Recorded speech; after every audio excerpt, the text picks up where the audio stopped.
अच्छा बच्चों, last lecture में हमने जो डिस्कशन कर लिया था वो ये किया था कि अल्कली मेटल्स की स्टोरेज किस तरह होगी, इनके बारे में छोटी छोटी बातें और भी, सॉल्युबिलिटी।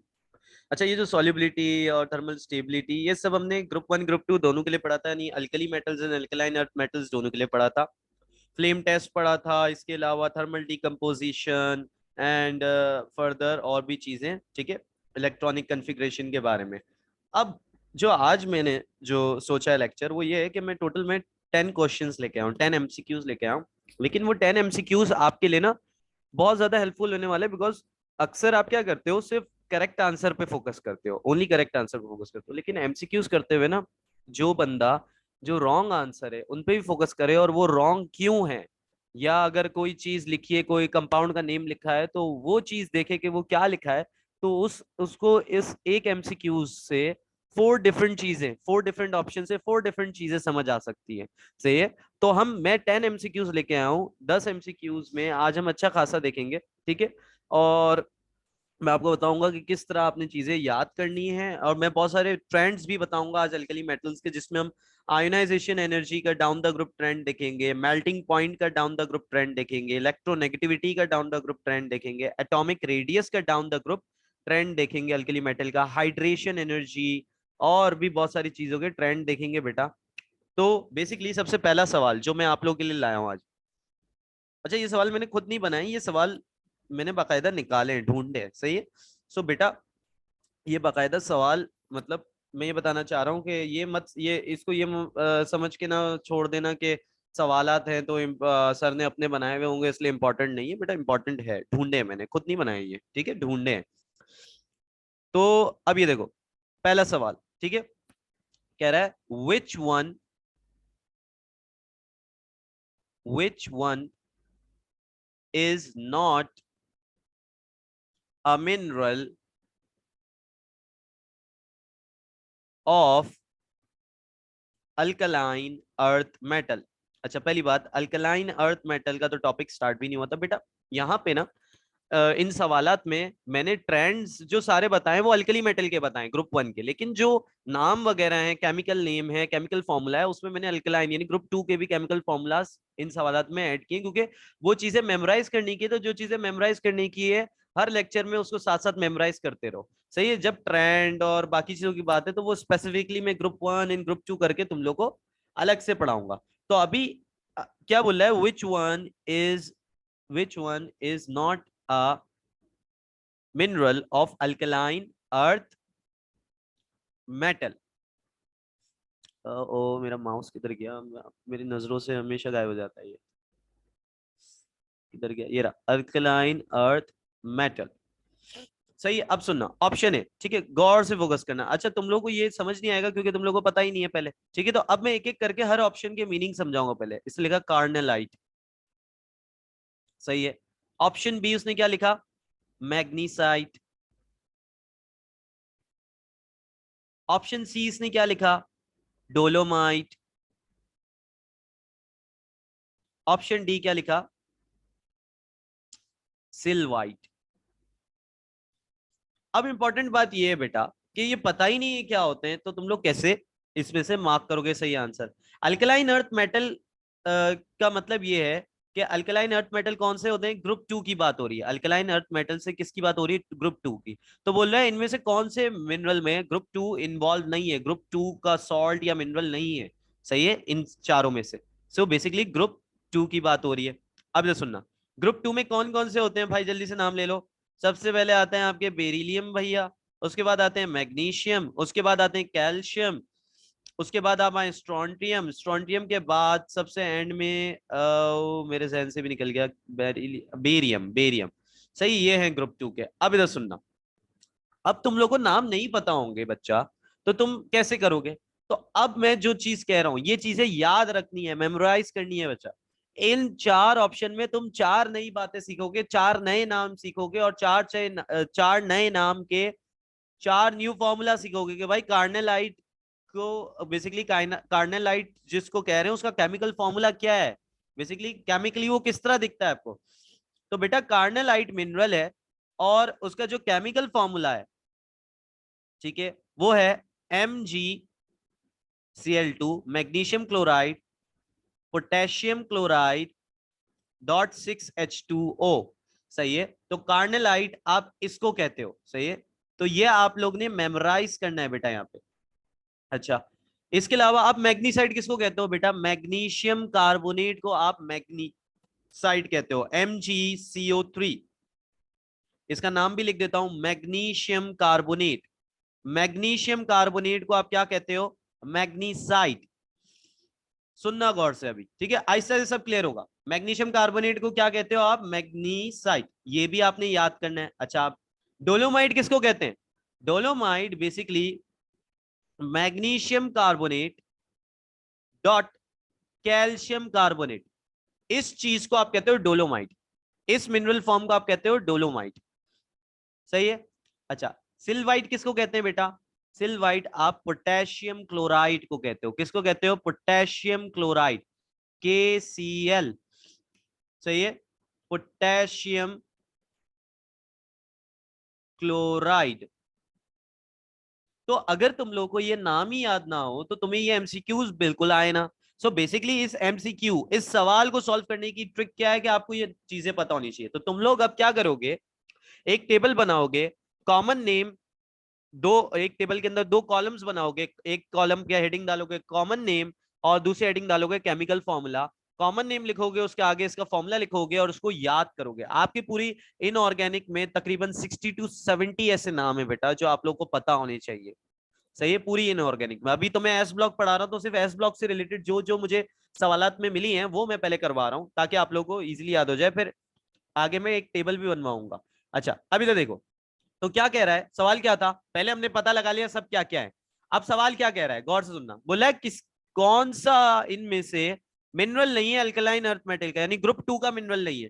तो मुझे एक बात बताओ, ग्रुप 2 के एलिमेंट सब में आ रहे हैं? देखो, मैग्नीशियम आ रहा है, इधर भी मैग्नीशियम आ रहा है, इधर मैग्नीशियम कैल्शियम दोनों आ रहे हैं। तो ग्रुप 2 के बेसिकली जो एलिमेंट्स है वो इधर आ रहे हैं। तो बेसिकली ये तीनों तो A B C, carnallite, magnesite, dolomite, ये तीनों ग्रुप 2 के हैं, यानी अल्कलाइन अर्थ मेटल है इसमें। लेकिन ऑप्शन नंबर डी पे देखो, तो ऑप्शन ऑप्शन डी क्या है? KCl। KCl में क्या है? पोटेशियम आ रहा है बच्चों, potassium. Potassium alkaline earth metal नहीं है, potassium is alkali metal, group 1 का है। तो उसने बोला ग्रुप 2 का मिनरल इसमें से कौन सा नहीं है। तो बेटा ग्रुप 2 का मिनरल कौन सा नहीं है इधर? ये आपका सिल्वाइट, बिकॉज इसमें ये ग्रुप 1 का मिनरल है बेसिकली।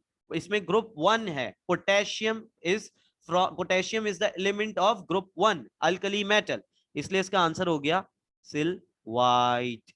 सही है। सो अगर तुम लोगों को बेटा ये याद नहीं होगा, ये चीज याद नहीं होगी, तो तुम्हारे लिए मुश्किल होगी। तो सिंपल सी ट्रिक मैंने बताई, एक टेबल बनाओ और उसके अंदर ये जो नए नए नाम सीखते जा रहे हो, कॉमन नेम सीखते जा रहे हो, उनके केमिकल फॉर्मूला सीखते जा रहे हो, उनको एक टेबल में अलग से लिख दो। जब आप टेबल में लिख देते हो ना, तो आपके लिए याद करना बहुत आसान हो जाता है। अच्छा बेटा, अब अगला सवाल जो है वो हम करने लगे। ठीक है, तो ये पहला सवाल हमने डिस्कस कर लिया। अब हम अगले सवाल की तरफ बढ़ते हैं, एंड ये ग्रुप 1 से रिलेटेड है। सुनना, सवाल सही तरह समझना कि सवाल पूछ क्या रहा है, एंड हमेशा याद रखना सवाल को स्लोली रीड किया करो। जल्दबाजी करते हो सवाल को देख के ना, तो सबसे ज्यादा गलती इसमें होती है कि बहुत सारी चीजें स्किप कर जाते हो। सही है, जंप मारते हो बेसिकली। सही, बहुत सारे वर्ड जिनकी बहुत इंपॉर्टेंस होती है सवाल में, उसको तुम स्किप कर जाते हो जल्दी जल्दी पढ़ने में। तो आराम से पढ़ना, ज्यादा जल्दबाजी ना करना सवाल। फिर मेरी मुझे अपना पॉइंटर नजर नहीं आता। फिर तो सुनो, as compared to potassium, sodium has. सही है। अच्छा, अब एक बात याद रखना कि यहाँ पे पहले हम ऑप्शन लिख लें। ऑप्शन लिख लेता हूँ, फिर मैं आप लोगों को बताता हूँ कि क्या आप लोग ने इस सवाल से समझना है। ठीक है, ठीक है। ऑप्शन ए कह रहा है higher ionisation potential, higher ionization potential.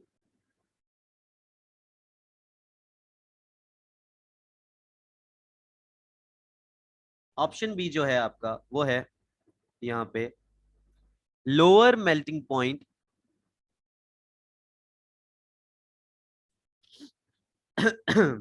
Lower melting point, lower electronegativity,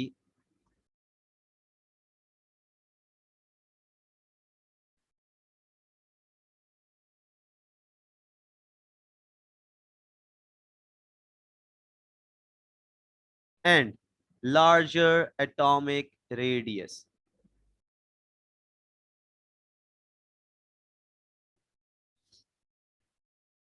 अच्छा, सबसे पहले ना मैं ऑप्शन डी को बताता हूँ, एक्सप्लेन करता हूँ। यहाँ पे सिर्फ बेसिकली ये सवाल लिखने का, ये सवाल पूछने का मकसद ये था कि तुम ये सारे ट्रेंड पता लगा लो। मेल्टिंग पॉइंट, बॉइलिंग पॉइंट का ट्रेंड तुम्हें पता चल जाए ग्रुप वन के अंदर, इलेक्ट्रोनेगेटिविटी का ट्रेंड पता चल जाए, एटॉमिक रेडियस का ट्रेंड पता चल जाए, और आयनाइजेशन एनर्जी या पोटेंशियल का ट्रेंड पता चल जाए डाउन द ग्रुप क्या होता है। तो ये सवाल बहुत अच्छा लगा मुझे, इसलिए इसलिए मैंने कहा आज यही करवा देते हैं, और इसी के साथ सारे ट्रेंड समझा देते हैं, चारों के चारों ऑप्शन समझा देते हैं, और आपको पता चल जाएगा कौन सा ऑप्शन क्यों गलत है। अब सुनना, बोला अगर मैं पोटेशियम को पोटेशियम से कंपेयर करूं सोडियम को, यानी बेसिकली वो बोला है सोडियम के बारे में बताओ हमें, किससे कंपेयर करते हुए, पोटेशियम। तो अब देखो, सोडियम आता है, फिर पोटेशियम आता है, फिर रुबिडियम आता है, और फिर सीजियम आता है, और सबसे ऊपर लिथियम आता है। सो बेसिकली अगर जिसको डाउन द ग्रुप ट्रेंड पता होंगे इन सब चीजों के बारे में, वो इजीली ये आंसर कर लेगा। तभी तो वो सोडियम को पोटेशियम से कंपेयर कर पाएगा, अगर उसको ग्रुप के ट्रेंड पता होंगे। सबसे पहली चीज जो मैं बताने लगा हूं ट्रेंड के बारे में बेटा, वो ये है कि अगर आप एटॉमिक रेडियस पे जाएं, सही है, अगर आप एटॉमिक रेडियस में जाएं तो डाउन द ग्रुप जो आपका एटॉमिक रेडियस होता है ना, वो इंक्रीज होता है। Generally down the group atomic radius क्या होता है बेटा, इंक्रीज होता है। अब मैं समझाता हूं, पहले क्यों, पहले मैं लिख के वैल्यू लिख के दिखा देता हूं, ठीक है। यहाँ पे down the group atomic radius क्या होता है, इंक्रीज होता है। तो मैं यहाँ लिख देता हूँ एटॉमिक रेडियस की वैल्यू, ठीक है। अच्छा, ये वैल्यूज याद नहीं करनी बच्चों, वैल्यू याद नहीं करनी, तुम्हें सिर्फ ट्रेंड समझ आना चाहिए। अच्छा, जो एटॉमिक रेडियस है ना, वो पिकोमीटर के अंदर है, समझो। तो 167, 190, 243 पोटेशियम का, 265 रुबिडियम का होता है, एंड 298। तो down the group atomic radius क्या हो रहा है, इंक्रीज हो रहा है। तो पहला ट्रेंड तो ये नजर आया कि down the group atomic radius क्या हो रहा है बेटा, down the group atomic radius increases. अब इसकी वजह क्या है, सुनना, रीजन ये है बेटा, जैसे जैसे तुम नीचे आते हो पीरियड नंबर चेंज हो रहा है तुम्हारा, सही है। यहाँ पे ये पीरियड 2 है, यहाँ पे पीरियड 3 हो गया, and further on period 4, period 5, and period 6, ठीक है। तो बेसिकली पीरियड नंबर चेंज होने से क्या हो रहा है, बेसिकली पीरियड नंबर तुम्हें क्या बताते हैं, अगर किसी ने पीरियोडिक टेबल प्रीवियसली पढ़ा हो तो उसको पता होगा कि पीरियड नंबर तुम्हें बताते थे कि नंबर ऑफ शेल्स कितने, नंबर ऑफ शेल्स कितने हैं किसी भी एटम के अंदर। तो अब पीरियड नंबर इंक्रीज हो रहा है जैसे जैसे नीचे जा रहे हो, इसका मतलब ये है कि नंबर ऑफ शेल भी इंक्रीज हो रहा है। जब नंबर ऑफ शेल्स इंक्रीज होते चले जाएंगे तो एटॉमिक रेडियस भी क्या होगा, बढ़ता चला जाएगा, क्योंकि एटम का जो साइज है वो बढ़ता जा रहा है, नंबर ऑफ शेल्स क्या हो रहे हैं, इंक्रीज हो रहे हैं जैसे जैसे डाउन द ग्रुप जा रहे हो। सो आपने सिंपल ये बताना है, atomic radius down the group increase होता है, और इसकी सिंपल सी रीजन, बिल्कुल सिंपल वर्ड्स में रीजन जो है वो ये है कि नंबर ऑफ शेल इंक्रीज हो रहे हैं डाउन द ग्रुप जाने में, number of shells increases down the group.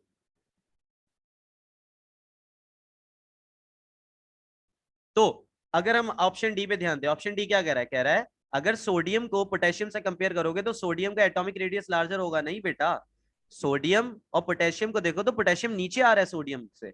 सो जैसे जैसे डाउन द ग्रुप जा रहे हो तो down the group atomic radius क्या हो रहा है, इंक्रीज हो रहा है बेटा। तो इट मींस पोटेशियम के मुकाबले सोडियम का एटॉमिक रेडियस क्या होना चाहिए, कम होना चाहिए, ज्यादा नहीं होना चाहिए। इसने क्या है, इसने क्या कहा है, अगर मैं पोटेशियम से कंपेयर करूं सोडियम को तो सोडियम का एटॉमिक रेडियस आपको रिलेटिवली लार्जर दिखेगा, नहीं। इसने क्या बात की है, उल्टी बात कर दी है यहाँ पे। सो हम बोलेंगे कि ये ऑप्शन क्या हो गया हमारा, गलत हो गया, क्योंकि अगर हम सोडियम को कंपेयर करें पोटेशियम से तो सोडियम का जो रिलेटिवली एटॉमिक रेडियस दिखना चाहिए हमें, वो क्या, कम दिखना चाहिए बनिस्बतन पोटेशियम से, सही है। खुद देख लो, यहाँ वैल्यूज भी देख लो, पोटेशियम का 243 पिकोमीटर है, सोडियम का 190 है। तो सोडियम का रिलेटिवली पोटेशियम के मुकाबले सोडियम का एटॉमिक रेडियस क्या है, कम होना चाहिए। तो यहाँ अगर स्मॉलर एटॉमिक रेडियस लिखा होता तो हम इस ऑप्शन को सही मानते। तो अब देखो इस सवाल से आपने क्या पढ़ा, एक ट्रेंड भी पढ़ लिया down the group atomic radius के साथ क्या होता है, और एक ऑप्शन क्यों गलत है उसकी भी रीजनिंग आपको समझ में आ गई बच्चा। अब हम अगले पॉइंट की तरफ बढ़ते हैं बेटा। एक पॉइंट हमने क्लियर कर लिया एटॉमिक रेडियस वाला। अब इलेक्ट्रोनेगेटिविटी की बात करते हैं बेटा। इलेक्ट्रोनेगेटिविटी बेटा याद रखना, जो आपके अल्कली मेटल्स होते हैं ना, पहली बात इलेक्ट्रोनेगेटिविटी होती क्या है, सही अपने पास, ठीक है। ये हम जो ऑप्शन सी है उसको क्लेरिफाई कर रहे हैं उसका क्या है, सही। और इसके साथ ना ट्रेंड्स भी पढ़ते रह रहे हो, तो देखो बेसिकली क्या हो रहा है, तुमसे सवाल भी सॉल्व हो रहा है, तुम्हें उसकी रीजनिंग भी समझ में आ रही है, तुम्हें ट्रेंड्स भी पता चल रहे हैं, तो कंबाइन बेसिकली इसको कहते हैं स्मार्ट स्टडी हो रही है यहाँ पे, सही है। तो अब इधर सुनो, electronegativity, what is electronegativity? Electronegativity,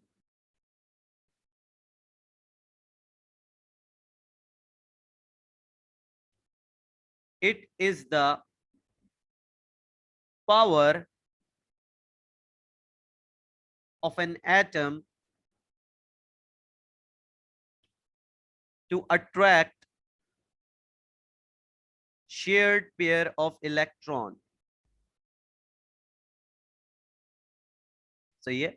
यानी ये किसी भी एटम की ताकत है, मतलब वो कितनी ताकत रखता है किसी भी शेयर्ड पेयर ऑफ इलेक्ट्रॉन को अपनी तरफ खींचने की। जो ज्यादा ताकत रखेगा वो अपनी तरफ शेयर्ड पेयर ऑफ इलेक्ट्रॉन को खींच लेगा, जो लेस ताकत रखेगा यानी लेस इलेक्ट्रोनेगेटिव होगा वो शेयर्ड पेयर ऑफ इलेक्ट्रॉन को अपनी तरफ कम खींचेगा या बिल्कुल नहीं खींचेगा, इस तरह समझ लो। It is a power of an atom to attract shared pair of electron. अच्छा, अब ना इलेक्ट्रोनेगेटिविटी जो डिपेंड करती है बहुत सारे फैक्टर पे, लेकिन यहाँ कौन सा फैक्टर लग रहा है इस ट्रेंड के अंदर वो बताता हूँ। अच्छा, पहली बात याद रखना, जो इलेक्ट्रोनेगेटिविटी होती है ना अल्कली मेटल्स की, ग्रुप वन मेटल्स की, तो वो बहुत लो होती है। तो ये alkali metals have very low electronegativity, ये पॉइंट अपने पास याद रखना। Alkali metals, alkali metals have very low electronegativity. Basically उनके अंदर इलेक्ट्रो पॉजिटिविटी होती है, नेगेटिविटी नहीं होती। भाई अगर इलेक्ट्रोनेगेटिविटी क्या है, अट्रैक्ट करना इलेक्ट्रॉन, बेसिकली किसी भी एटम की पावर कितनी पावर है किसी भी शेयर्ड पेयर ऑफ इलेक्ट्रॉन को अट्रैक्ट करने की, उसको आप कह रहे हो इलेक्ट्रोनेगेटिविटी। तो इलेक्ट्रो पॉजिटिविटी क्या होगी, इलेक्ट्रो पॉजिटिविटी ये होगी कि आप बेसिकली कितना इजीली लूज कर सकते हो इलेक्ट्रॉन, इसी को कहोगे इलेक्ट्रो पॉजिटिविटी। इलेक्ट्रोनेगेटिविटी का क्या हो गया, उल्टा हो गया इलेक्ट्रो पॉजिटिविटी। सो अल्कली मेटल्स ना उनकी इलेक्ट्रो पॉजिटिविटी बहुत हाई होती है। सो अल्कली मेटल्स को बेसिकली मेटल्स भी इसलिए कहा जाता है बिकॉज दे आर वेरी बस बेसिकली वो तैयार खड़े होते हैं इलेक्ट्रॉन लूज करने के लिए, सही है। उनको इलेक्ट्रॉन लूज करना होता है तभी वो मेटल कहला रहे हैं, सही है, जो मैंने फर्स्ट लेक्चर में आप लोगों को बात बताई थी। सो अल्कली मेटल्स की इलेक्ट्रोनेगेटिविटी बहुत ज्यादा लो होती है और इनकी इलेक्ट्रोपॉजिटिविटी ज्यादा होती है, ये बात आप लोगों को समझ आनी चाहिए, सही है। इलेक्ट्रोपॉजिटिविटी क्या है कि power of an atom to lose electron, in simple word समझा रहा हूँ, सही है, वरना डिटेल में जाओगे डेफिनेशन के बहुत सारे फिर वो होते हैं। लेकिन ये कि अभी सिर्फ इतना बस एक कॉन्सेप्ट बनाने के लिए बता रहा हूँ कि जो अल्कली मेटल्स हैं उनकी इलेक्ट्रोनेगेटिविटी बहुत लो होती है, उनकी इलेक्ट्रो पॉजिटिविटी ज्यादा होती है। अच्छा, लेकिन यहाँ पे बात है अभी हमें ट्रेंड ऑफ इलेक्ट्रोनेगेटिविटी पढ़ना है, सही है। तो बेटा याद रखना कि इलेक्ट्रोनेगेटिविटी का ट्रेंड पढ़ना है। जर्नली तो मैं कह रहा हूँ बहुत लो है, लेकिन बेटा द पॉइंट इज, अब कोई सवाल पूछता है कि डाउन द ग्रुप जा रहा हूं तो मुझे बताओ इलेक्ट्रोनेगेटिविटी पे क्या असर पड़ रहा है, वैल्यूज पे क्या असर पड़ रहा है, कम हो रही है ज्यादा हो रही है, ट्रेंड बताओ। तो ट्रेंड बताने के लिए कुछ फैक्टर्स पता होने चाहिए बेटा। तो इलेक्ट्रोनेगेटिविटी को वन ऑफ द फैक्टर बता रहा हूं जो यहाँ अफेक्ट करता है, वन ऑफ द फैक्टर, ठीक है। वन ऑफ द फैक्टर वो ये है कि बेटा एटॉमिक रेडियस जो है ना, या अगर आप बोल लो आयनिक रेडियस या एटॉमिक रेडियस, या हम बोले तो down the group, down the group, पहले तो यहाँ ना मुझे एक चीज लिखवानी है, रुको।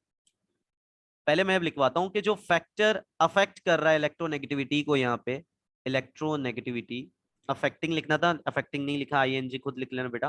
फैक्टर अफेक्टिंग इलेक्ट्रोनेगेटिविटी वो यहाँ पे ये है कि जितना साइज है, जितना ज्यादा साइज होगा, सही है, जितना ज्यादा साइज होगा उतनी इलेक्ट्रोनेगेटिविटी कम होगी, यानी इलेक्ट्रोनेगेटिविटी साइज से इनवर्सली प्रोपोर्शनल है बेटा। मैं समझाता हूं क्यों।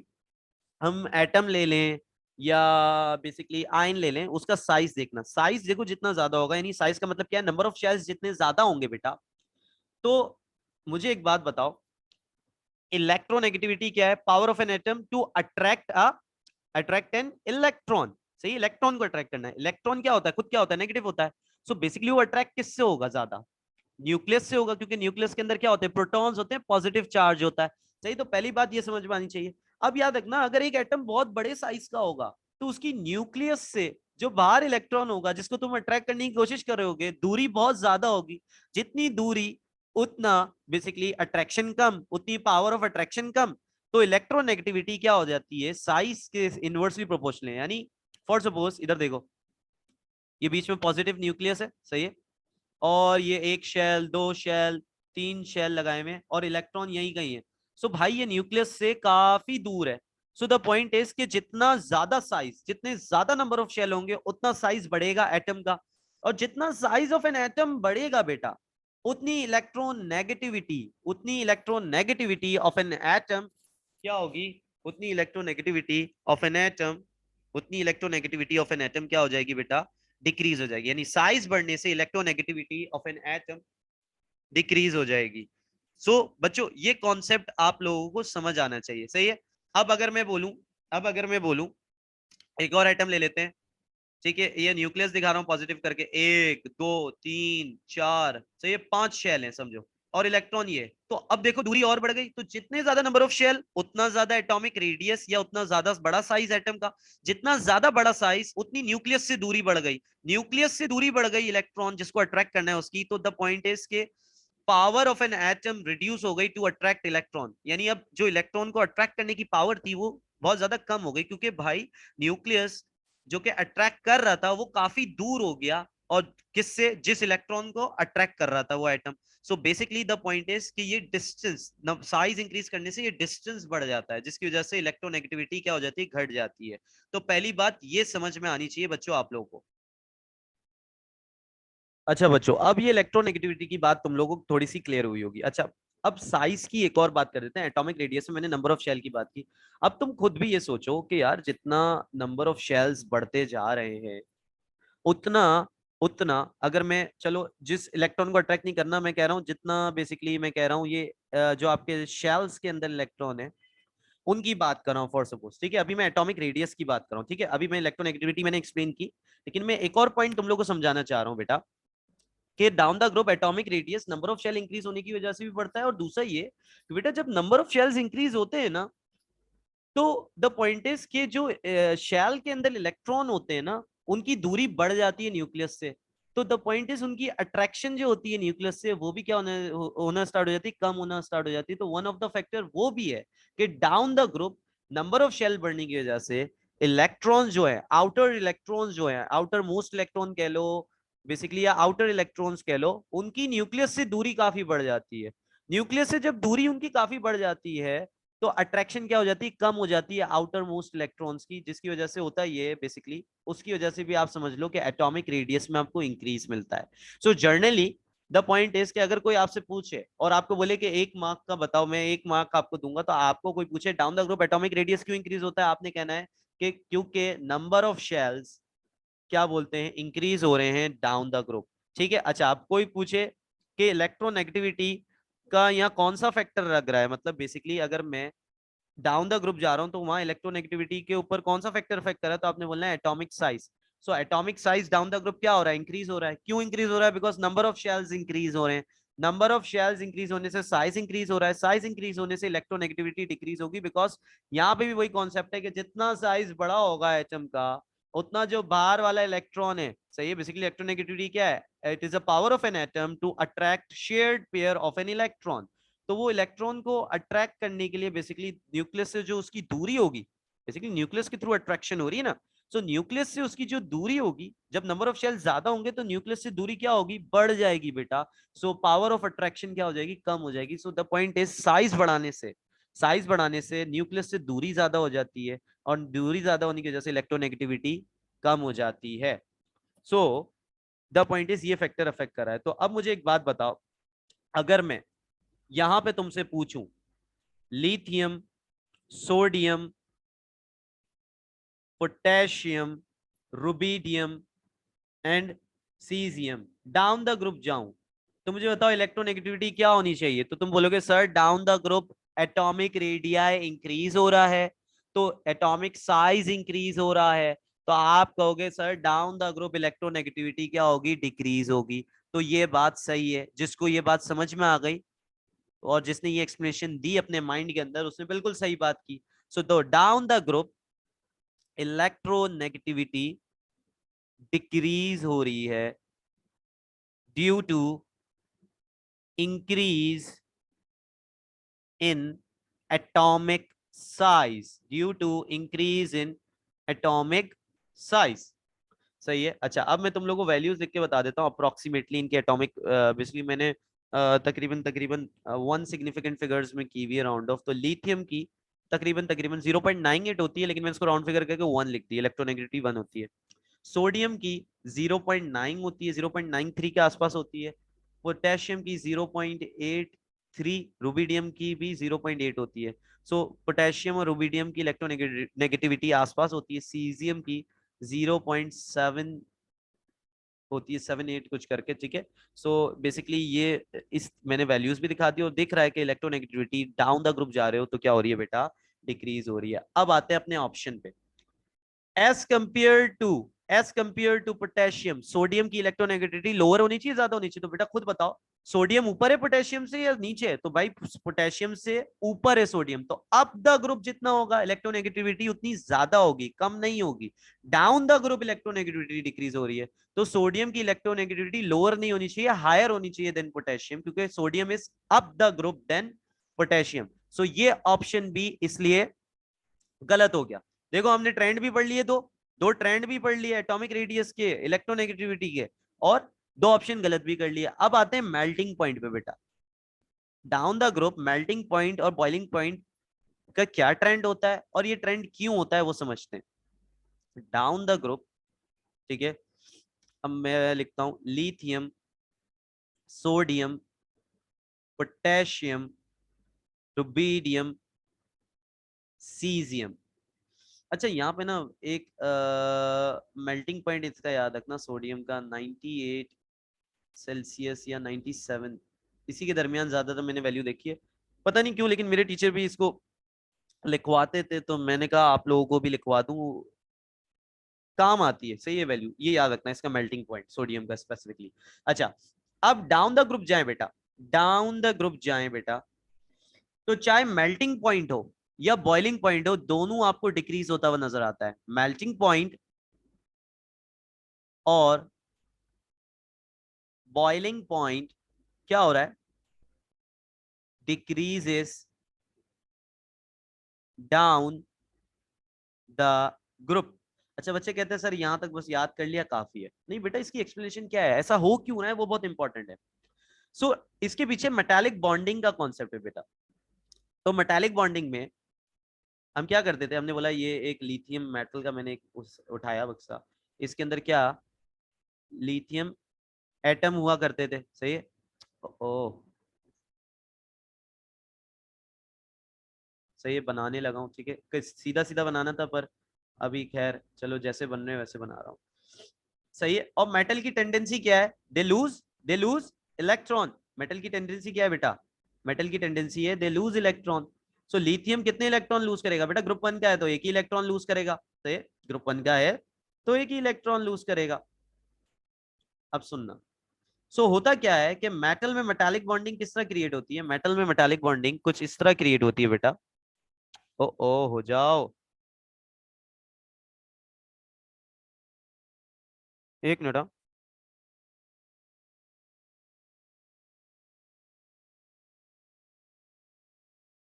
ये लिथियम एटम थे, सही है। मैं इसलिए बना रहा हूँ सारे क्योंकि, चलो अभी ये डब्बा ही छोटा कर देता हूँ ताकि, ठीक है। तो ये लिथियम एटम थे, ये एटम डिफरेंट साइजेस के बन गए भाई, सही ड्राइंग नहीं बनी लेकिन मैं बता रहा हूँ कि इनकी टेंडेंसी क्या होती है मेटल्स की, कहते लूज इलेक्ट्रॉन। तो होता क्या है कि ये लिथियम सारे एक एक इलेक्ट्रॉन लूज कर देते हैं, लिथियम +1 आयन बनाना स्टार्ट कर देते हैं, सही है। मैं लिथियम की एग्जांपल ली, आप किसी और चीज की भी एग्जांपल, किसी और मेटल की भी एग्जांपल ले सकते हो, सही है, इसी के अंदर ग्रुप 1 के अंदर। तो जब इन्होंने एक एक इलेक्ट्रॉन लूज कर दिया तो ये एक एक इलेक्ट्रॉन क्या आ गया, बाहर आ जाता है, क्या आ जाता है बेटा, बाहर आ जाता है। जिसकी वजह से आपको एक मेटल की प्रॉपर्टी, दो कंडक्टिविटी की प्रॉपर्टी आपको मिलती है। They are good conductor of heat, they are good electrical conductor. ये इलेक्ट्रॉन्स कहाँ आ जाते हैं, मैं ग्रीन से बनाने लगा हूँ, ये बाहर आ जाते हैं। जो जो गिनो कितने, 1 2 3 4 5 6 7 8 9 10, 10 है तो 10 इलेक्ट्रॉन ही आएंगे, हर उससे एक निकला है। 4 बना दिए, 5 6 7 8 9 10। तो आप मेटेलिक बॉन्डिंग को किस तरह एक्सप्लेन करते थे, positive ion in a sea of electron. तो बेटा यही हुआ, देखो सी ऑफ इलेक्ट्रॉन, इलेक्ट्रॉन्स में डूब गए हैं positive ion cations. So positive ion in a sea of electrons. अब सुनना बेटा, जो इंपॉर्टेंट बात है यहाँ पे, अब क्या होता है, ये हो गई मेटालिक बॉन्डिंग। और ये जो इलेक्ट्रॉन और इन पॉजिटिव आयंस के दरमियान जो अट्रैक्शन है, दैट्स योर मेटालिक बॉन्ड। सही है। तो होता क्या है कि जितना छोटा कैटाइन होगा ना, देखो जितना साइज में छोटा कैटाइन होगा या जितना साइज में छोटा पॉजिटिव आयन होगा, उतनी ज्यादा अट्रैक्शन होगी। सही है, उतनी ज्यादा स्ट्रॉन्ग अट्रैक्शन होगी। क्योंकि बेसिकली जितना छोटा, इसका सिंपल सा वो समझ लो कि जितना छोटा कैटाइन या जितना छोटा पॉजिटिव आयन, सो उतना न्यूक्लियस से ये जो बाहर इलेक्ट्रॉन निकला हुआ है उसकी दूरी कम। जैसे ऊपर समझाया था, जितने ज्यादा नंबर ऑफ शेल, कहां गया, जितने ज्यादा नंबर ऑफ शेल, किधर बनाए थे मैंने, उतना ज्यादा न्यूक्लियस से दूरी ज्यादा। सही है। तो जितना छोटा कैटाइन, जितना छोटा पॉजिटिव आयन, न्यूक्लियस से उतनी दूरी कम। तो लिथियम, लिथियम आपने देखा इसका एटॉमिक रेडियाई भी सबसे छोटा होता है। और अब हम बात करें तो इसका जो कैटाइन है, पॉजिटिव आयन फॉर्म है, उसमें भी इसका जो रेडियाई है, आयनिक रेडियाई जिसको आप कहते हो, लिथियम का सबसे छोटा होता है। So the point is attraction with this electron इसकी क्या होगी, ज्यादा होगी। सही, लिथियम की इन इलेक्ट्रॉन्स के साथ अट्रैक्शन, लिथियम आयन की इन इलेक्ट्रॉन्स के साथ अट्रैक्शन ज्यादा होगी। सो मींस मेटालिक बॉन्ड इनका क्या होगा, ज्यादा स्ट्रांग होगा। सो द पॉइंट इज कि आपको कम ज्यादा हीट देनी पड़ेगी इन फोर्सेस को ओवरकम करने के लिए, इनको मेल्ट करने के लिए या बॉयल करने के लिए। So the point is, in simple words, down the group क्या हो रहा है, मेल्टिंग और बॉइलिंग पॉइंट इसलिए डिक्रीज हो रहा है, डिक्रीज नहीं लिखा मैंने, डाउन द ग्रुप, हाँ लिखा है, melting and boiling point decreases down the group. वो इसलिए कि ये जो मेटालिक बॉन्डिंग का पूरा फिनोमेना बताया, तो बेसिकली यही रीजन है। क्या हो रहा है, डाउन द ग्रुप जा रहे हो तो कैटाइन जो पॉजिटिव आयन बन रहा है उसका साइज बढ़ता जा रहा है, जिसकी वजह से जो अट्रैक्शन है, attraction between electron and cation, और ब्रैकेट में लिख लो मेटालिक बॉन्ड की बात कर रहा हूं, वो क्या हो रही है, कम हो रही है, डिक्रीज हो रही है, हल्की पड़ रही है। जिसकी वजह से आपको down the group boiling point और मेल्टिंग पॉइंट क्या होता हुआ दिख रहा है, डिक्रीज होता हुआ दिख रहा है। सही है। तो ये पूरी इसके पीछे बात थी। अच्छा, जिसको अगर ये बात बेसिकली नहीं याद रहती तो मैं उसको कहूंगा, अगर वो इतना भी याद रख ले कि down the group, group one metals या ग्रुप वन में डाउन द ग्रुप जाओगे तो मेल्टिंग और बॉइलिंग पॉइंट डिक्रीज होगा, उसके लिए इतना काफी है। और ये एक सोडियम की मेल्टिंग पॉइंट की वैल्यू याद रख ले तो उसके लिए भी काफी है। तो down the group melting and boiling point क्या हो रहा है बेटा, डिक्रीज हो रहा है। अब मैं अकॉर्डिंग टू पोटेशियम, सोडियम का क्या होना चाहिए, मेल्टिंग पॉइंट या बॉइलिंग पॉइंट, तो बेटा सोडियम अप द ग्रुप है। अगर हम कंपेयर करें पोटेशियम के हिसाब से, तो सोडियम का मेल्टिंग पॉइंट ज्यादा होना चाहिए as with respect to potassium, क्योंकि पोटेशियम नीचे है, डाउन द ग्रुप है सोडियम से। सो लोअर मेल्टिंग पॉइंट नहीं, या हायर मेल्टिंग पॉइंट सही आंसर होता, तो ये इसलिए गलत हो गया। अब 3 ऑप्शन गलत हो गए तो तुम्हें सही आंसर तो पता है क्या है, option A is the right answer. पर उसके पीछे भी अब पूरी कहानी पढ़ते हैं, आयनाइजेशन पोटेंशियल क्या है। सही है। तो मैं यहाँ पे ना फर्स्ट आयनाइजेशन एनर्जी की बात करता हूँ, फिर उसके बाद समझाता हूँ क्यों। क्यों फर्स्ट आयनाइजेशन एनर्जी की इसलिए बात करता हूँ, बिकॉज यहाँ पे सब ग्रुप वन के अंदर वैलेंस इलेक्ट्रॉन एक ही है। सही है बच्चा।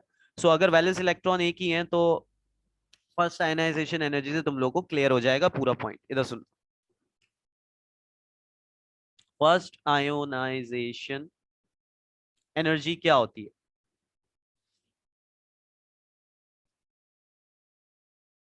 सो फर्स्ट आयनाइजेशन एनर्जी क्या है, it is the energy required, it is the energy required to form 1 mole of mono positive gaseous ion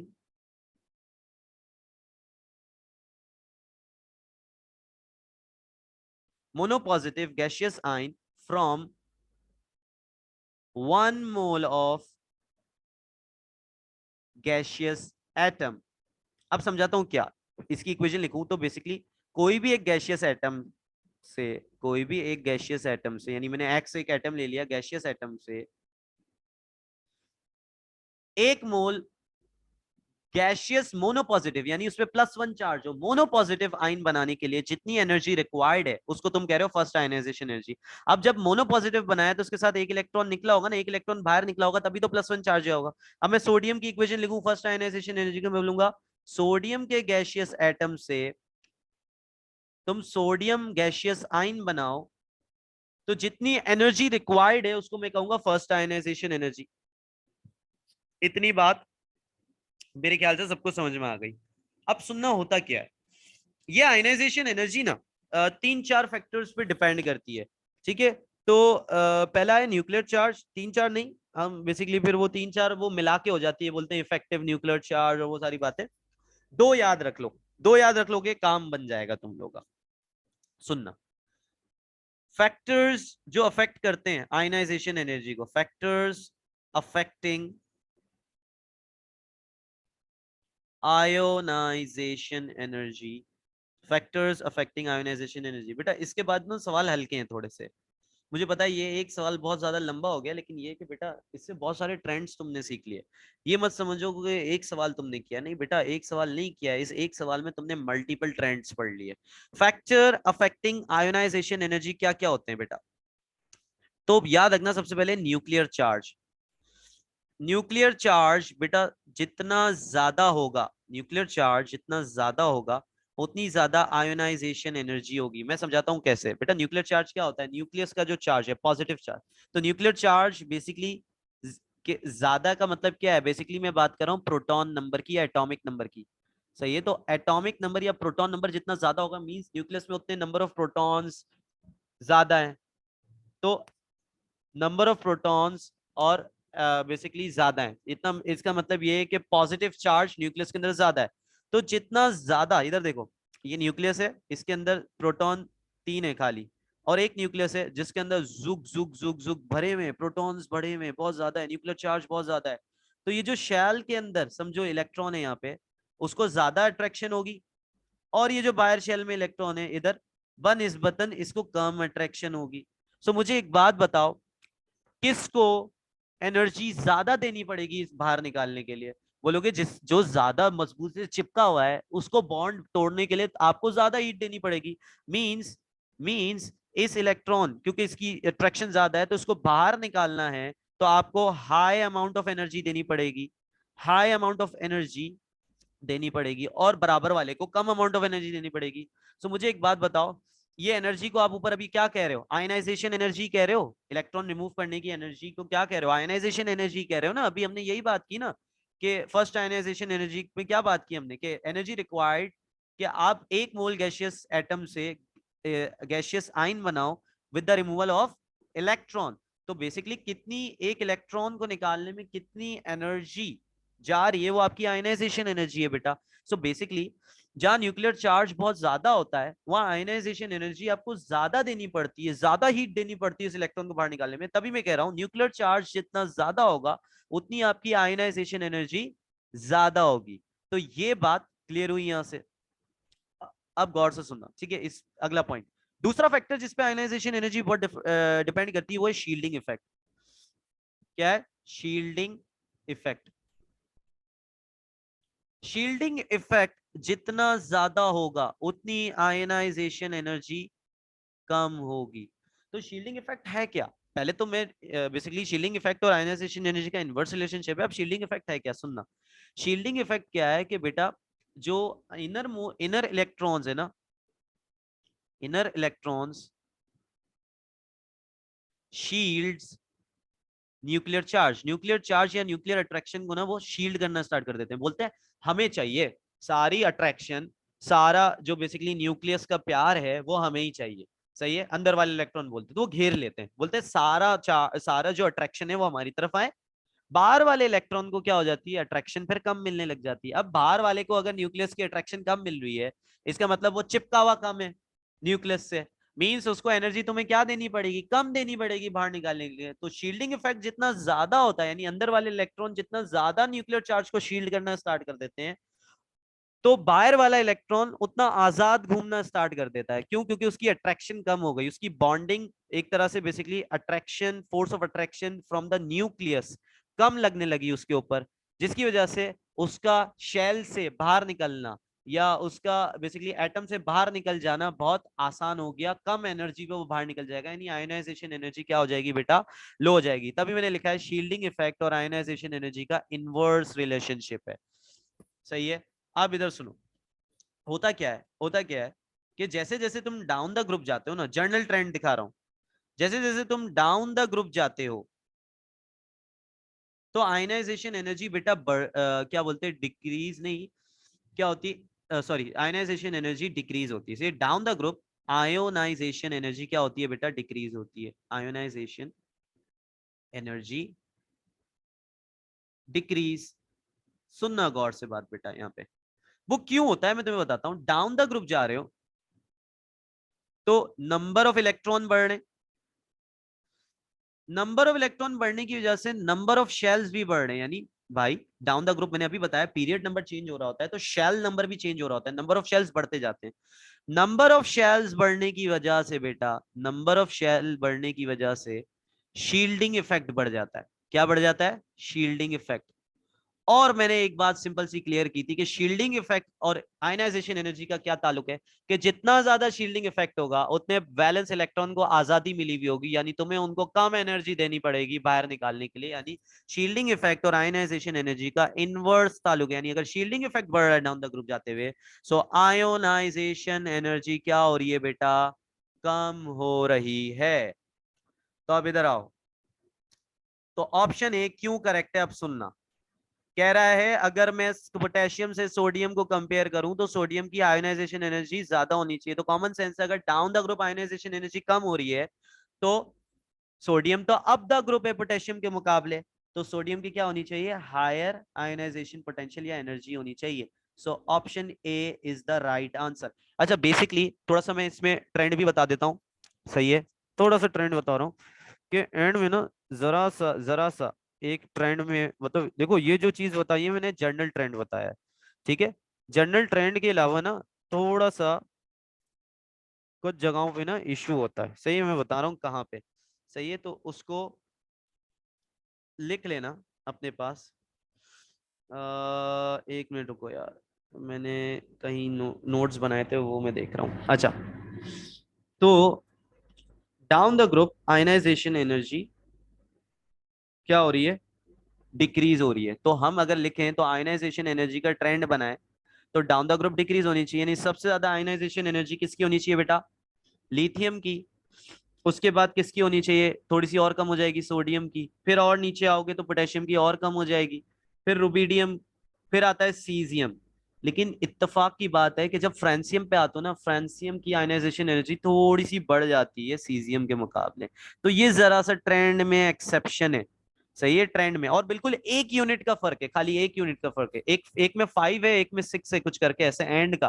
सही है, तो सिर्फ एक यूनिट का फर्क है, इसलिए मैंने कहा ये बता दूं। जर्नल ट्रेंड क्या कहोगे, डाउन द ग्रुप जा रहे हो तो आयनाइजेशन एनर्जी क्या हो रही है बेटा, जनरल ट्रेंड क्या है, ionization energy down the group क्या हो रही है बेटा, डिक्रीज हो रही है। अच्छा मुझे एक बात बताओ, आयनाइजेशन एनर्जी क्या है, आयनाइजेशन एनर्जी क्या है, वो एनर्जी है जो रिक्वायर्ड है इलेक्ट्रॉन रिमूव करने के लिए। अगर तुम जैसे जैसे डाउन द ग्रुप जा रहे हो वो इलेक्ट्रॉन रिमूव करने की एनर्जी कम रिक्वायर्ड है, इसका मतलब ये इलेक्ट्रॉन इजीली रिमूव हो जाएगा। तो अगर मैं बोलूं, अगर मैं तुमसे पूछूं अबाउट रिएक्टिविटी, अबाउट रिएक्टिविटी, तो मुझे एक बात बताओ, आयनाइजेशन एनर्जी जितनी कम होती जाएगी it means energy to remove an electron कम हो रहा है, यानी इलेक्ट्रॉन इजीली बहुत कम एनर्जी पे बाहर आ रहा है। इट मींस जो जैसे जैसे डाउन द ग्रुप जा रहे हो रिएक्टिविटी क्या हो रही है, बढ़ती जा रही है, यानी भाई नीचे नीचे जाते जा रहे हो आयनाइजेशन एनर्जी गिर रही है। आयनाइजेशन एनर्जी का क्या मतलब है, energy to remove an electron. तो भाई अगर कम एनर्जी चाहिए इलेक्ट्रॉन बाहर निकालने में तो उतना आसानी से उसका इलेक्ट्रॉन बाहर आ जाएगा ना। तो जैसे जैसे डाउन द ग्रुप जाते हो तो ease of removal of electron, क्या बोलते हैं, इजीनेस हो जाती है, बढ़ जाता है, इजीली इलेक्ट्रॉन रिमूव होना हो सकता है with low energy, with because ionisation energy कम हो रही है डाउन द ग्रुप। इसकी वजह से आयनाइजेशन एनर्जी कम होने की वजह से रिएक्टिविटी क्या होती है डाउन द ग्रुप, बढ़ जाती है बेटा, रिएक्टिविटी डाउन द ग्रुप बढ़ जाती है। तो ये बात यहां पे तुमने चार ऑप्शन में पांच ट्रेंड दिखे, down the group reactivity increases, down the group ionization energy decreases, down the group melting or boiling point decreases, down the group electronegativity decreases, और एक और ट्रेंड पड़ा down the group atomic radius increases. पांच trend तुमने इस सवाल में पढ़े और पांचों ट्रेंड तुमको मैंने डिटेल में एक्सप्लेन कर दिया बेटा। अब अगला सवाल, सही है, अब अगला सवाल सुनना गौर से। अगला सवाल ये कह रहा है, question number 3, which has minimum hydration energy. और उसने मुझे ऑप्शन दिए सोडियम, और आयन दिया है potassium ion, rubidium ion and caesium ion. अब सुनना, हाइड्रेशन क्या होती है, हाइड्रेशन एनर्जी क्या होती है। सबसे पहला पॉइंट यही आता है कि सर आपने सवाल तो पूछा what is hydration energy.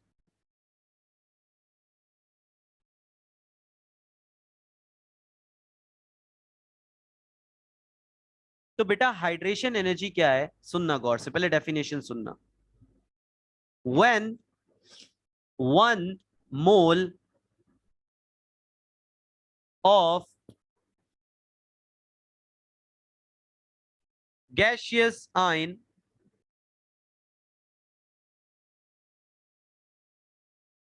gaseous ions are dissolved in water, resulting in an infinitely dilute, spelling थोड़ी सी गलत हो गई है, infinitely dilute solution, a large amount of heat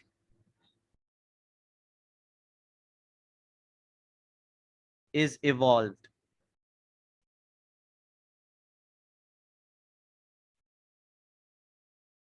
अब सुनना गौर से बेटा, क्या कह रहा है, जब तुम 1 मोल गैसियस आयन को डिसॉल्व करोगे पानी के अंदर to a infinitely dilute solution, का मतलब ये है कि बेसिकली होता है ये कि जब तुम गैसियस आयन को पानी के अंदर डिसॉल्व करते हो ना बेटा 1 मोल, तो हीट निकलती है, सही है, हीट निकलती है, नॉर्मली एक्सोथर्मिक रिएक्शन होता है, हीट बाहर निकलती है। सो तुम थर्मोमीटर डाल के देखते हो तो बेसिकली तुम्हें क्या होता है, बेसिकली एक कॉन्सेप्ट समझना, टेम्परेचर राइज करा है। इनफाइनाइटली डाइल्यूट सॉल्यूशन का क्या मतलब है बेटा, जब तक पानी डालते रहोगे जब तक तुम्हें टेम्परेचर में चेंज मिल रहा है, टेम्परेचर मैक्सिमम जब तक तुमने पानी डाला इंक्रीज हुआ, जब तक पानी डालते रहोगे जब तक टेम्परेचर इंक्रीज होता हुआ नजर आ रहा है, सही। तो इसका मतलब ये इनफाइनाइटली डाइल्यूट सॉल्यूशन, इस पॉइंट का मतलब ये है, सही है। तो बेसिकली वो जो एनर्जी निकलती है 1 मोल ऑफ गैसियस आयन जब डिसॉल्व होता है वाटर के अंदर, और किस एक्सटेंट तक, जब तक इनफाइनाइटली डाइल्यूट सॉल्यूशन ना हो जाए, जब तक बेसिकली और टेम्परेचर चेंज ना आ रहा हो, जब तक तुम पानी डाल रहे हो उसको मिक्स करे जा रहे हो, तो जो अमाउंट ऑफ हीट निकल रही है उसको तुम कह रहे हो हाइड्रेशन एनर्जी, सही है। होता क्या है बेसिकली ये देखो, फॉर सपोज सोडियम आयन जब तुम पानी में डालते हो ना, ठीक है, तो वो कुछ इस तरह देखो, जिग जिग जिग जिग जाके ना पानी से घेरे में आ जाता है, क्या आ जाता है, पानी से वो घेरे में ले लेता है। क्योंकि बेटा ऑक्सीजन क्या होता है, पार्शली नेगेटिव होता है, आप लोगों को पता होगा वाटर के ऊपर, जिसने इलेक्ट्रोनेगेटिविटी का थोड़ा सा कॉन्सेप्ट आप लोग ने पढ़ा हो प्रीवियस ईयर में, तो आप लोगों को आइडिया होगा, सही। तो ऑक्सीजन नेगेटिव होता है ना पार्शली, सो ये नेगेटिव इस पॉजिटिव से अट्रैक्शन, एक bonds create, bond basically attraction create करता है। तो तुम लोग को पता है अट्रैक्शन या बॉन्ड जब भी क्रिएट होते हैं, सो वो उस उस रिएक्शन, वो रिएक्शंस क्या होते हैं, एक्सोथर्मिक होते हैं। Bond making is always exothermic, ये आप लोगों को पता है, सही है। सो बॉन्ड मेकिंग हो रही है यहाँ पे, तो एक्सोथर्मिक रिएक्शन होता है और आपको हीट बाहर निकलते हुए दिखती है। जो आप ये लिखते हो ना, ये देखो Na प्लस एक्वस, ये एक्वस का मीनिंग ही ये होता है बेटा, ये चीज हुई होती है, सही है। So the point is कि हमने क्या बोला, when 1 mole of gaseous ion are dissolved in water resulting in infinitely dilute solution, तो जो हीट निकलेगी बाहर, सही है, जो हीट इवॉल्व होगी उसको हम कहेंगे हाइड्रेशन एनर्जी। अब सुनना, मैं इक्वेशन लिखूं हाइड्रेशन, मैंने बोला सोडियम का गैसियस आयन 1 मोल किस में डिसॉल्व हो रहा है, पानी के अंदर, इनफाइनाइटली। मैं पानी जितना भी, बहुत इनफाइनाइटली मैंने बहुत ज्यादा पानी डाला जब तक टेम्परेचर चेंज मुझे मिल रहा था, और वो क्या बन गया, Na एक्वस। तो बेटा इस प्रोसेस में जितनी हीट रिलीज हुई वो मेरी हाइड्रेशन एनर्जी है ऑफ सोडियम आयन। इसी तरह hydration energy of lithium ion भी इसी तरह निकालूंगा, और ये सब। अब सुनना, इंपॉर्टेंट बात ये कि बेटा हाइड्रेशन एनर्जी का जो ट्रेंड है down the group, hydration energy का जो ट्रेंड है डाउन द ग्रुप, वो बेसिकली कुछ इस तरह है, सही है। अभी मैंने पूरी हाइड्रेशन एनर्जी तुम लोगों को समझा है, उसकी मीनिंग समझा है। अब मैं ट्रेंड बता रहा हूँ, ट्रेंड की रीजनिंग बताऊंगा कि ऐसा क्यों है। हाइड्रेशन एनर्जी का जो ट्रेंड है, ट्रेंड डाउन द ग्रुप जो है, वो ये है कि सबसे ज्यादा हाइड्रेशन एनर्जी लिथियम की होती है, मतलब ग्रुप 1 के अंदर, फिर सोडियम, फिर पोटेशियम, फिर रुबिडियम आयन की, और सबसे कम सीजियम आयन की। तो यहां से तो आंसर पता चल गया कि मिनिमम हाइड्रेशन एनर्जी किसकी है, सीजियम की, क्योंकि यहाँ ट्रेंड में नजर आ रहा है। तो वो तो आप मार्क कर दो, पर ऐसा क्यों, आंसर तो हम मार्क कर देते, पर इसकी वजह क्या है बेटा, तो इसकी वजह है इसके कैटाइन का साइज। लिथियम क्योंकि सबसे ऊपर है तो इसके नंबर ऑफ शेल्स क्या है बेटा, कम है। नंबर ऑफ शेल्स कम है तो इसका कैटाइन भी क्या होता है, बहुत छोटा होता है। याद रखना, जितना छोटू आइन होगा, जैसे सोडियम है, सोडियम लिथियम के मुकाबले थोड़ा सा बड़ा है, लिथियम और छोटू होगा, छोटू सा आइन होगा, यू करके लिथियम। सो बेसिकली उससे जो ये अट्रैक्शन होगी वो ज्यादा क्या होगी, समझ लो ज्यादा स्ट्रांग होगी।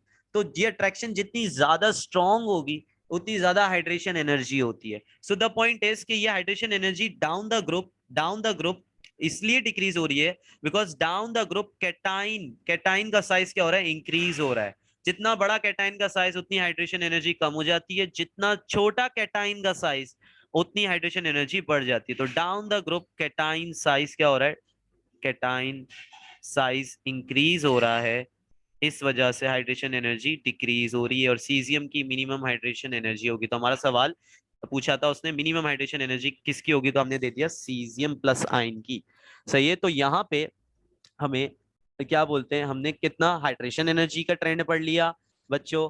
अभी तक हम 6 ट्रेंड पढ़ चुके हैं अल्कली मेटल्स के, एंड बेसिकली सवालात भी हो रहे हैं इसके साथ। अच्छा बेटा, अब जो मैं चीज समझाना चाह रहा हूँ कि मैंने कैटाइन साइज से बता दिया कि इंक्रीज हो रहा है इस वजह से। अच्छा, लेकिन ये कि हर दफा हाइड्रेशन एनर्जी से रिलेटेड ना इस तरह कहानी नहीं चलेगी। तो मैं तुम लोग को बिल्कुल एक सिंपल, बिल्कुल डेप्थ में जाके बता रहा हूँ। डाउन द ग्रुप होता क्या है, देखो हर कैटाइन पे चार्ज सेम रहेगा क्योंकि एक ही ग्रुप में +1 +1, देखो सबके ऊपर +1 +1 +1। तो कैटाइन का जो चार्ज है, ओहो ये लैग क्यों कर रहा है, 1 मिनट बच्चा, होने दो होने दो, 2 मिनट हो जाएगा सही, 1 मिनट को। अच्छा देखो, डाउन द ग्रुप तुम डाउन द ग्रुप जा रहे हो तो कैटाइन का जो चार्ज है +1 +1 +1, सबका चार्ज सेम रह रहा है। तो डाउन द ग्रुप चार्ज क्या है बेटा, डाउन द ग्रुप चार्ज क्या है, सेम रह रहा है, चार्ज सेम रह रहा है, या कांस्टेंट बोल दो। साइज ऑफ आइन क्या हो रहा है बेटा, हमने अभी बात की कैटाइन का साइज क्या हो रहा है, अभी जस्ट पहले बात की मैंने, इंक्रीज हो रहा है, सही है। तो एक प्रॉपर्टी आती है, सही है, एक प्रॉपर्टी जिसको आप कहते हो चार्ज डेंसिटी। क्या कहते हैं हम, चार्ज डेंसिटी। चार्ज डेंसिटी की वैल्यू आप कैसे निकालते हो, चार्ज कितना है डिवाइडेड बाय साइज ऑफ आइन। तो बेटा अगर चार्ज तो कांस्टेंट है, तो यहाँ साइज ऑफ आइन अगर इंक्रीज हो रहा है तो चार्ज डेंसिटी क्या हो रही है, डिक्रीज हो रही है। तो डाउन द ग्रुप जा रहे हो तो चार्ज डेंसिटी भी क्या हो रही है, डिक्रीज हो रही है। तो बेटा मैं तुम्हें एक और बात बता दूं कि अगर चार्ज डेंसिटी डिक्रीज, अगर कोई पूछे डाउन द ग्रुप जाने से और किसी ने ये लिख दिया कि charge density down the group decrease हो रही है, तो उसका आंसर भी सही होगा कि चार्ज डेंसिटी डिक्रीज होने की वजह से क्या हो रहा है, hydration energy down the group क्या हो रही है बेटा, डिक्रीज हो रही है। और किसी ने सिर्फ यही लिख दिया कि डाउन द ग्रुप जाने से कैटाइन साइज इंक्रीज हो रहा है, तो down the group hydration energy decrease हो रही है, तो भी वो बात सेम है बेटा। खुद देखो चार्ज सेम है, साइज ऑफ आयन इंक्रीज होने की वजह से चार्ज डेंसिटी डिक्रीज हो रही है, तो तुम साइज ऑफ आयन को स्पेसिफाई करके बता दो हाइड्रेशन एनर्जी का, या चार्ज डेंसिटी के डिक्रीज होने की वजह से बता दो आयनाइजेशन एनर्जी का। बात क्या बोलते हैं, सेम है, बेसिकली मार्किंग सेम होगी। सही है, लेकिन मैंने बोला ऐसा क्योंकि एमसीक्यूज में पेपर हुए हैं आजकल, ज्यादा एमसीक्यूज की वेटेज ज्यादा है, तो मैंने कहा अगर एमसीक्यूज में आया तो वहां कोई एक ऑप्शन आएगा ना, दोनों ऑप्शन तो नहीं दे देंगे ना, साइज ऑफ आयन और चार्ज डेंसिटी, तो वहां मैंने ये दोनों इसलिए बता दिया आप लोगों के बेटा, अगर वो चार्ज डेंसिटी डिक्रीज बोल रहा है इट मींस वो यही बताना चाह रहा है साइज ऑफ आयन इंक्रीज हो रहा है जिसकी वजह से चार्ज डेंसिटी डिक्रीज हो रही है। सो बेटा साइज ऑफ आयन इंक्रीज होगा तो उससे भी हाइड्रेशन एनर्जी क्या होती है, डिक्रीज होती है, और तुम अगर बोल दो चार्ज डेंसिटी डिक्रीज हो रही है तो उससे भी हाइड्रेशन एनर्जी क्या हो रही है, डिक्रीज हो रही है। तो ये बात मुझे बतानी थी, यहाँ पे ये सवाल होता है एंड। अच्छा अब हम अगले क्वेश्चन की तरफ बढ़ते हैं, क्वेश्चन नंबर 4। अब इजी इजी है क्वेश्चन सारे। क्वेश्चन 4 में सवाल देखो क्या है, क्वेश्चन 4 इधर से लिखना स्टार्ट करते हैं। क्वेश्चन नंबर 4 कह रहा है विच ऑफ द फॉलोइंग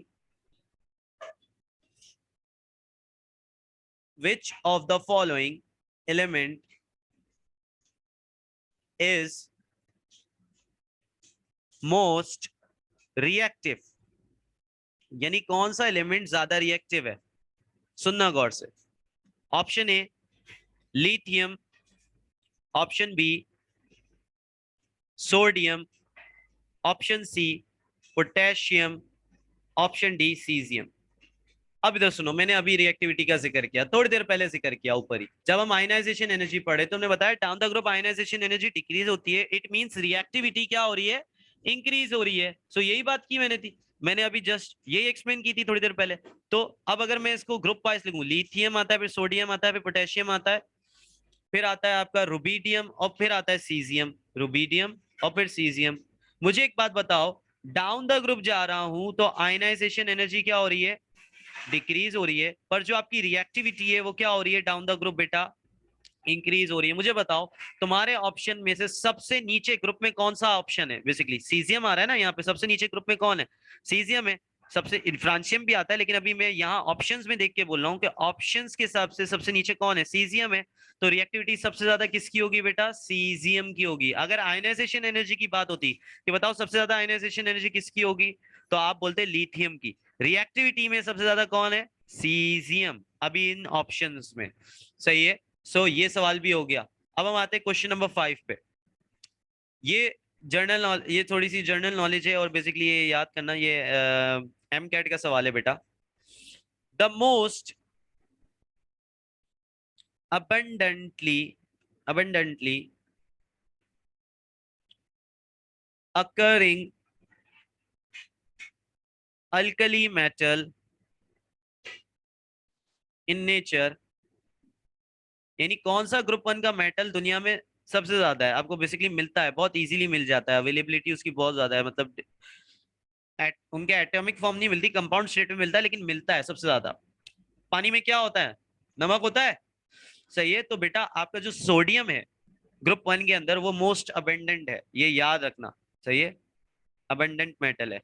सही है, तो ऑप्शन लिख देता हूं, इसमें ऑप्शन है सोडियम, लिथियम, पोटेशियम, और ऑप्शन नंबर डी है सीजियम। तो आप लोग ने ये याद रखना है, most abundantly occurring alkali metal, alkali metal का मतलब है ग्रुप 1 मेटल्स की बात हो रही है। सो वो मोस्ट अबंडेंटली अकरिंग कौन सा है, सोडियम है। अब आगे चलो बेटा, अब एक और केमिकल नेम मैं आप लोगों को सिखाने लगा हूं, जैसे मैंने पहला क्वेश्चन करवाया था। ये क्वेश्चन नंबर कौन सा है, क्वेश्चन नंबर 6 है मेरे ख्याल से, क्वेश्चन नंबर 6। अब देखो, chemical formula, chemical formula of gypsum is, से जिप्सम का केमिकल फॉर्मूला क्या है? सही है, ऑप्शंस आपको दिए हुए, कैल्शियम सल्फेट, CaSO4 2, फिर आगे H2O, और option C CaSO4 dot 2H2O, और ऑप्शन डी में बिल्कुल बीच में लिख देता हूं, ऑप्शन डी है नन ऑफ द अबव।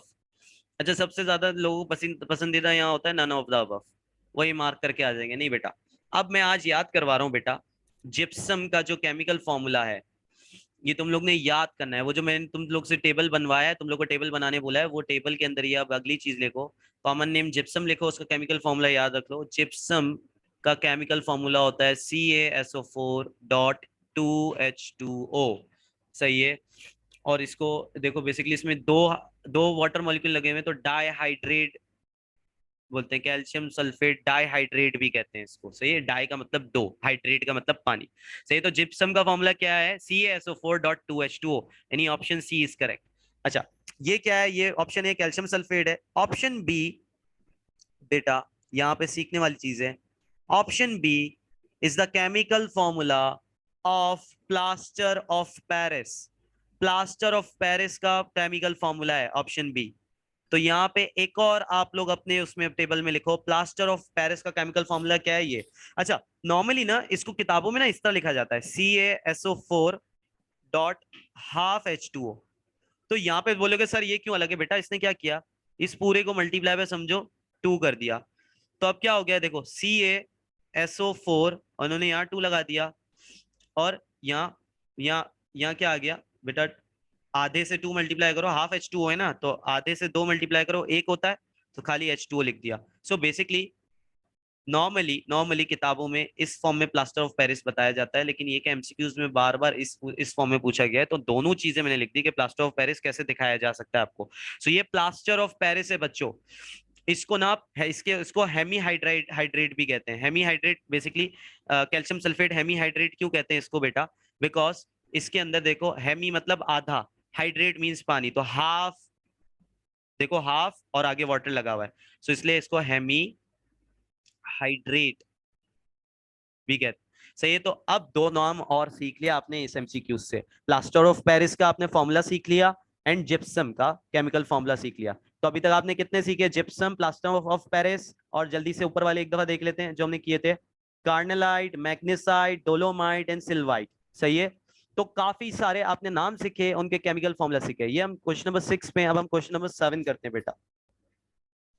तो अब क्वेश्चन नंबर 7 पे आते हैं। क्वेश्चन नंबर 7, 8, 9, 10 ना बहुत छोटे छोटे हैं, एंड इसमें नाम ही है, सारे क्या है? नाम ही है। तो जल्दी जल्दी क्वेश्चन नंबर 7 पे आते हैं बच्चों। Sodium carbonate is known as, सही है, तो सोडियम कार्बोनेट क्या है? तो अगर मैं फॉर्मूला लिखूं, ठीक है, sodium carbonate is known as, से पहले ऑप्शन लिख लेते हैं हम, ठीक है। ऑप्शन ए क्या कहता है? Baking soda. ऑप्शन बी क्या कहता है? Caustic soda.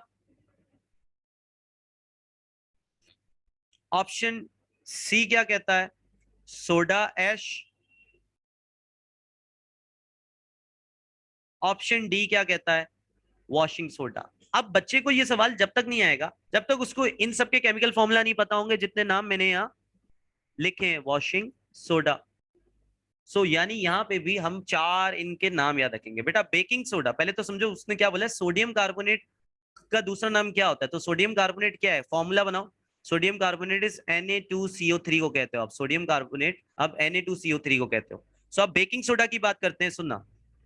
Baking soda common name है सोडियम बाइकार्बोनेट के, यानी बेकिंग सोडा का केमिकल फॉर्मूला क्या है? NaHCO3। कॉस्टिक सोडा का केमिकल फॉर्मूला यानी सोडियम हाइड्रोक्साइड का दूसरा नाम है, कॉमन नेम है कॉस्टिक सोडा। और वॉशिंग सोडा का जो केमिकल फॉर्मूला है, सही है, वो है सोडियम कार्बोनेट डॉट 10H2O। और जो सोडा ऐश है, soda ash is the common name of sodium carbonate. सही है, ये भी वॉशिंग सोडा भी सोडियम कार्बोनेट है, बस इसके साथ देखो 10 मोल्स ऑफ वाटर है या 10 मॉलिक्यूल्स ऑफ वाटर है। सही है, लगे हुए। तो 10 मॉलिक्यूल्स ऑफ वाटर लगे हुए, इसको हमने वॉशिंग सोडा कह दिया। सोडा ऐश में क्या है, खाली सोडियम कार्बोनेट को आप सोडा ऐश कहते हो। बेकिंग सोडा क्या है, सोडियम बाई कार्बोनेट है, NaHCO3। कॉस्टिक सोडा क्या होता है, सोडियम हाइड्रोक्साइड को कहते हो। मुझे बताओ सोडियम कार्बोनेट का दूसरा नाम क्या है। आपने बोला सर सोडा ऐश का ही formula, soda ash basically common name है सोडियम कार्बोनेट का। So soda ash is the answer, soda ash हो गया आपका आंसर। तो यहां से भी आपने 4 डिफरेंट नेम सीखे बच्चों। तो ये मैंने सवाल रखे ही इसलिए कि आप लोग ट्रेंड्स भी सीख लो आज, और बहुत सारे नेम्स जो आप लोग को याद करने हैं वो भी आप लोग लिखते जाओ। तो आप लोग टेबल बनाओ और उसमें लिखते जाओ। अब क्वेश्चन नंबर 8 की बात करते हैं बच्चों।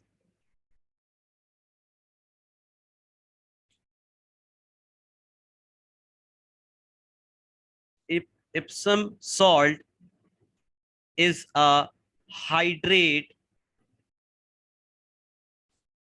of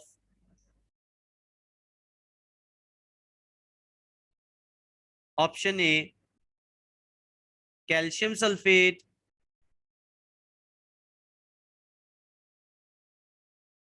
option B magnesium sulfate,